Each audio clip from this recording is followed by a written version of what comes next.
জামায়াত ইসলামীর আমির ডাক্তার শফিকুর রহমানের সঙ্গে ভারতের এক কূটনীতিকের গোপন বৈঠকের বিষয়টি বুধবার রাত থেকেই আলোচনার জন্ম দিয়েছে। সাক্ষাতের বিষয়টি ভারতীয় ওই কর্মকর্তা গোপন রাখতে বলেছিলেন বলে দাবি করেছেন জামায়াতের আমির। এবার বিষয়টি নিয়ে নিজেই ফেসবুকে একটি পোস্ট দিয়েছেন।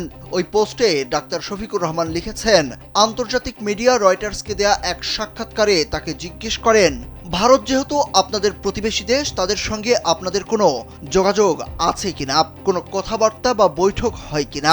আমি তখন বলেছিলাম, গত বছরের মাঝামাঝি সময়ে আমি অসুস্থ হওয়ার পর চিকিৎসা শেষে যখন বাসায় ফিরি তখন দেশ বিদেশের অনেকেই আমার সঙ্গে সাক্ষাৎ করতে আসেন। স্যান্ডেলিনা সো, রূপচর্চায় আভিজাত্য। অন্যান্য দেশের সম্মানিত কূটনীতিকবৃন্দ যেমন এসেছেন, তেমনি তখন ভারতের দুজন কূটনীতিকও আমাকে দেখতে আমার বাসায় এসেছিলেন। অন্যান্যদের মতো তাদের সঙ্গেও আমার কথা হয়েছে। আমরা তাদের সঙ্গে আলাপ আলোচনার সময় বলেছিলাম, যত কূটনীতিক এখানে এসেছেন তাদের সকলের বিষয়েই আমরা পাবলিসিটিতে দিয়েছি। আপনাদের এই সাক্ষাৎও আমরা পাবলিসিটিতে দিতে চাই। তখন তারা আমাকে এটি না দেওয়ার জন্য অনুরোধ করেন। আমরা বলেছিলাম, পরবর্তীতে যখনই আপনাদের সঙ্গে দুই দেশের স্বার্থ সংশ্লিষ্ট বিষয়ে বৈঠক হবে তা অবশ্যই পাবলিসিটিতে যাবে। এখানে গোপনীয়তার কোনো কিছু নেই।